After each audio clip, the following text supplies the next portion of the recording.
Hello children, Meenakshi Sinha is here from Keeping in Touch with Maths and Meenakshi Sinha. Two variable equations. एक question UP board CBSE और ICSE 10th class में एक question इन variable का जरूर आता है and that is atleast I think so it should be in between 5 और 4 एग्जैक्ट नंबर का होता है. तो different ways to calculate this, लेकिन जब वो डिनोमिनेटर में आ जाते हैं एक्स वाई तो दो वेरिएबल की वैल्यूज निकालना बड़ा मुश्किल सा हो जाता है. उसके लिए हमें थोड़ा ट्रिक और अटेंशन देना पड़ेगा.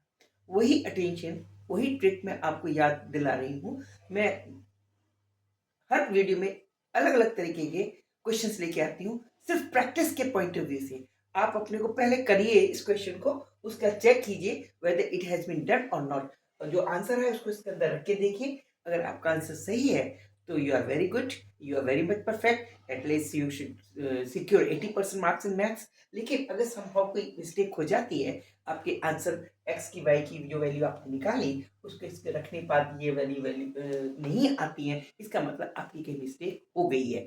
उसको चेक करने के लिए ये मैं वीडियो बता रही हूँ. और इस तरह के प्रैक्टिस भी कर लीजिए. क्या पहचान है क्वेश्चंस की, क्वेश्चन को पहचानना भी एक ट्रिक होती है. अगर आपने क्वेश्चन को पहचान लिया तो आधा क्वेश्चन तो यही सॉल्व हो जाता है, ये समझ लीजिए. अब आपको मैं ट्रिक बताती हूँ क्या चीज़ है. इसके अंदर एलसीएम लेंगे और फिर वो इसको उसको करा करेंगे, ये बड़ा लंबा प्रोसेस हो जाएगा. क्यों? जब हम एलसीएम लेंगे तो यहाँ देखिए 3x प्लस वाई है, ये 3x माइनस वाई है, तो ये आपस में जब नीचे की तरफ डिनोमिनेटर में आएंगे तो आपस में गुणा होंगे और गुणा होने के बाद नीचे ये आ जाएगा 3x प्लस वाई. एलसीएम की जगह ये आप लेंगे 3x माइनस वाई, और जब ये आपस में गुणेंगे क्वाड्रेटिक इक्वेशन जाएगी जिसमें दो पावर होंगी. बड़ा कंफ्यूजन, बहुत कॉम्प्लिकेटेड है. जब दो पावर होंगी तो ऐसे वाई की भी दो पावर हो जाएंगी, जैसे उसको गुणा करेंगे तो इसमें न्यूमरेटर तो कट जाएगा लेकिन डिनोमिनेटर में स्क्वायर्स आ जाएंगे. तो हमारे लिए ये प्रोसेस नहीं इस्तेमाल करना चाहिए. हमें एलसीएम का मेथड तभी इस्तेमाल करना चाहिए जब यहाँ पर न्यूमरेटर में डिनोमिनेटर में हर टर्म के अंदर सिंगल वेरिएबल हो, तो हम इस्तेमाल कर सकते हैं. अगर ये सिंपल ये होता 1/x या 1/3x और 1/3y इस तरह का होता, बिकॉज डिनोमिनेटर में सिंगल वेरिएबल तो इजी होता है. लेकिन अगर डिनोमिनेटर दोनों वेरिएबल आ रहे हैं तो कभी एलसीएम वाली प्रोसेस इस्तेमाल नहीं करनी चाहिए. तो हम क्या करते हैं देखते हैं. पहली बात हमने ये लोग देखा कि ये चीज जो है 3x माइनस वाई, ये इसके अंदर भी है और इसके अंदर भी है, इसके भी डिनोमिनेटर में इसके भी डिनोमिनेटर. इसी तरह से 3x माइनस वाई इसके भी डिनोमिनेटर में है, इसके भी डिनोमिनेटर में. तो हम क्या करते हैं, इसको सिंपल में कन्वर्ट कर सकते हैं. हम लेट सपोज क्या करेंगे, let suppose 3x plus y is equal to p मान लेते हैं. ओके, और 3x माइनस वाई इसको q मान लेते हैं. तो उससे क्या फायदा होगा, ये सिंगल वेरिएबल में आ जाएगा. 1/p हो जाएगा पहली वाली इक्वेशन, प्लस 1/q हो जाएगा is equal to 3/4. This will be the first equation by replacing this as p and this as q. क्यों किया replace? Because now this equation converted into two variables, and if we take the LCM then no square of any term will be there. कि जब LCM लेंगे तो P Q आएगा LCM, और उसके वजह से कोई भी हमारा क्वाड्रेटिक इक्वेशन टाइप की कोई इक्वेशन नहीं बनेगी. तो ये पहचान है. जब कभी दो वेरिएबल्स होते हैं तो उनको हम इस तरह के में कन्वर्ट करते हैं. अगर सिंगल इस तरह का होता, सपोज समहाउ ये होता, तो it was easy to solve. लेकिन ये इस तरह का नहीं है. इसके हर दोनों के डिनोमिनेटर में दो वेरिएबल है, इसमें भी दो है, इसमें भी. उस केस में हम इसको पूरा p मान लिया, इसलिए 1/, ये वाली इक्वेशन होगी 1/p plus 1/q is equal to 3/4. और ये वाली जो इक्वेशन थी सेकंड वाली, ये कन्वर्ट हो जाएगी 1/2p minus 1/2q is equal to minus 1/8. ये सेकंड इक्वेशन. ये जो आपका कन्वर्टेड रूप है, now it is possible to find the p q value, and after getting the p q value then two equation will be available here. एक इसको p की value और इसको q की वैल्यूज निकाल के इसमें रख देंगे, फिर दो वेरिएबल हो जाएंगे एक्स वाई के. आसानी से किया जा सकता है because this is simple term में आ जाएगा, neither it is containing any denominator. So now what we have to do, first of all we solve this. This is the equation number 1 and this is the equation number 2. This is double of the two. Why? And this is either you multiply this second equation by 2, तो ये होता है, या इसको 1/2 से multiply, कुछ भी कर लीजिए. इसको 1/2 से मल्टीप्लाई कर सकते हैं. 1/2 से मल्टीप्लाई कर दिए पूरी इक्वेशन को. This equation will converted this now. This will B now become equal to what? 1/2p plus 1/2 cube is equal to 3/8. पूरी इक्वेशन को, दिस इक्वेशन जो देखिए पहले के रूप है, रेड वाला लिखिए बताती हूँ. ये देखिए, this was the equation, this first equation 3/4. इसकी जगह हमने p रखा, दिस p आ गया. इसकी जगह q रखा, q आ गया. This is equal to 3/4. Second equation ये है, 1/2 है तो 1/2p रखा इस वाली सेकेंड इक्वेशन में. माइनस है, 1/2 क्यों हो गया, माइनस 1/8. ये सेकेंड और फर्स्ट इक्वेशन हो गई. अब इस वाली इक्वेशन को, ये वाली इक्वेशन जो फर्स्ट है, इसको हमने 2 से मल्टीप्लाई कर दिया. 2 से मल्टीप्लाई करने पर ये आया. दिस इज नंबर फर्स्ट, यही है, इसी को हमने मल्टीप्लाई करके इधर लिखा. करेक्ट. अब ये वाली चीज है. इसके अब इन दोनों को ऐड कर दीजिए. दिस प्लस दिस, अगर इसको माइनस कर दे, सब्सट्रैक्ट कर दे या ऐड कर दे, ऐड कर देंगे तो ये कट जाएगा. देखिए ये माइनस 1/2 क्यों है, ये प्लस 1/2 क्यों. Adding first and two, this plus this, adding second plus 1, यानी ये चीज, इसको इन दोनों को आपस में जोड़ लीजिए. जब जोड़ेंगे ये वाली चीज तो क्या होगा, ये get cancel, it get cancel, because minus 1/2 1/2 Q, this is plus 1/2 Q. Now this will equal to 2/2q. It means simple 2/2 is simple 1/p.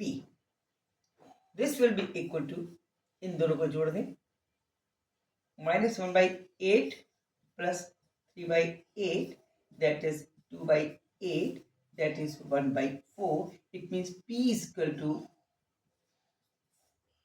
4, because this is 1/p is equal to 1/p है, it means p is equal to 4. This was the very important thing for us. It means, or we can say from here p is equal to 3x minus plus y. It means यहाँ से एक और नई बात पता चली, this is equal to p and this is also equal to 3x plus y. This will be equal to 4. Okay, this is question number 3. इसको question number 3 कर लेते हैं. This is equation number 3.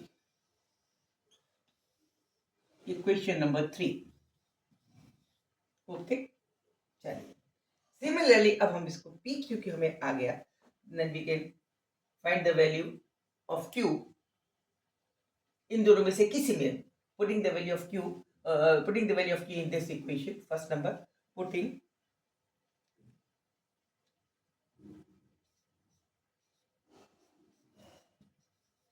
1 on p is equal to 1/4 in equation number 1. That is above this one. It means 1/4, 1 upon p, it means 1/4 plus 1 upon q. This will be equal to 3/4. Now 1 upon q will be equal to 3/4 minus 1/4, that is 2/4. It means 1/2 is equal to 1/2. Now 1 upon q is equal to 1/2. It means q is equal to 2. That is the fourth term that we have obtained here, because it is q and q is equal to what? 3x minus y. हमने माना था. It can be, we can say it as, it means इसका मतलब ये हो गया 3x minus y is equal to 2. ये हमें फोर्थ इक्वेशन ये वाली मिल गई. This is equation number 4. अब इन दोनों को ऐड करके हम कर देंगे तो y कैंसिल हो जाएगा और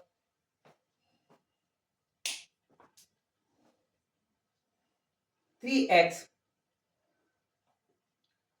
minus 2 is equal to 2। इसको जोड़िए, जोड़ेंगे adding this 3 and 4, adding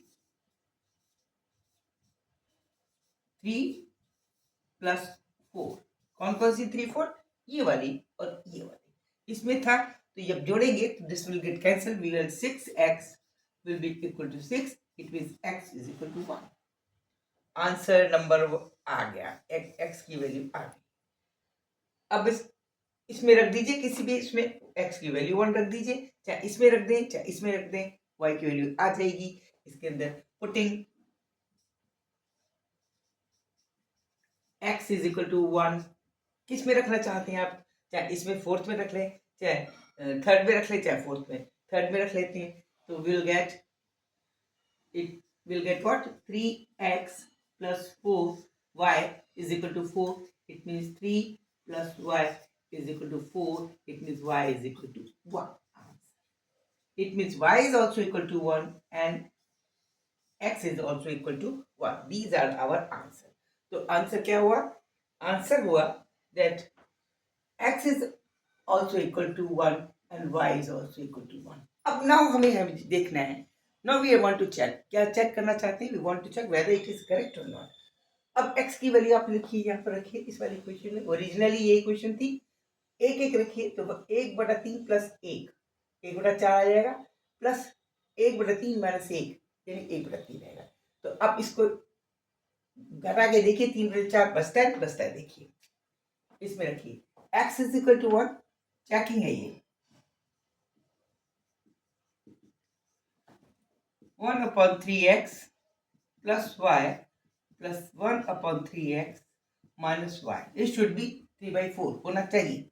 Putting x is equal to 1, x is equal to 1 and y is equal to 1, is 1/3 plus 1 plus 1/3 minus 1, that is 1/4 minus 1/2। LCM लीजिएगा, 4 LCM आएंगे तो 2 plus है ये, sorry, अब करेंगे तो करेंगे 2 प्लस 4 एलसीएम करेंगे, 4 एलसीएम है यहाँ पे 1 plus 2 that is 3/4 answer. It means proved, it means we are very much correct, हमारा आंसर बिल्कुल सही है। इसमें भी रख कर सकते हैं आप, देखिए सेकंड तरीका ये, कोई बच्चा कहता है नहीं मैथ्स में नहीं, मैं तो इसमें करूंगा, इसमें करते हैं सेकंड की कोई चेकिंग। सेकंड चेकिंग है, second equation that is 1/2 into यहाँ पे 2, 1/2 की जगह यहाँ 3 प्लस 1 इज इक्वल टू 4 हो जाएगा, minus 1/3 minus 1 is equal to 2 हो जाएगा, 2 into 2, it means this will get 1/8 minus 1/4, that is minus 8 LCM आ गया, 1 minus 2 that is 2/8 with minus is equal to minus 1/4, 1/8 minus 1/8, it means proved, it means we are very much correct, हमारा answer बिल्कुल हर में सही है। तो ये तरीका है, जब कभी भी आप न्यूमरेटर में ना हो कि डिनोमिनेटर में अगर इस तरह की वेरिएबल है, इस चीज़ों का, और दो क्वेश्चन सेम है, इसमें हमें x और y मान करके उसकी सॉल्यूशन निकालनी चाहिए। मैंने पहले भी एक बार बताई थी, बच्चे भूल जाते हैं और जल्दी से एलसीएम करके कर लेंगे करना शुरू, तो बहुत कॉम्प्लिकेटेड से बचने की तरीका यही है कि आप इसको x और y माने, उसकी वैल्यू निकालें, या पी क्यू जो भी माने, अगर एक्स वाई में इक्वेशन दे रखी है तो पी क्यू मान लें, ए बी सी डी में दे रही है एक्स वाई मान लीजिए, और उसको फिर उनकी वैल्यूज निकाल के दोबारा करिए। तो ये डबल लंबा क्वेश्चन है, इसका कम से कम मैं समझती हूँ 5 से 6 नंबर का क्वेश्चन जरूर है। गुड लक फॉर यू, जिसको समझ में आया है लाइक कीजिए, सब्सक्राइब कीजिए, और जो नए लोग हैं वो सब्सक्राइब करें और कमेंट जरूर दें, शेयर जरूर करें। मोटिवेशन मिलता है, बच्चों का अच्छा भविष्य होना चाहिए, ये मेरा पैशन है, इसी वजह से मैं फ्री ऑफ कॉस्ट सब बच्चों को पढ़ाती हूँ। मैं कोई अर्निंग नहीं करती, this is my passion. Initially I was lecturer of physics. Now after getting retired from Bank of India as a senior manager, now I'm going to start this passion. I want to complete my passion in full strength. Okay, आपका सहयोग बहुत जरूरी है. Your comments are very necessary. They motivate me. So please like, share and subscribe. Thank you. Good night. See you.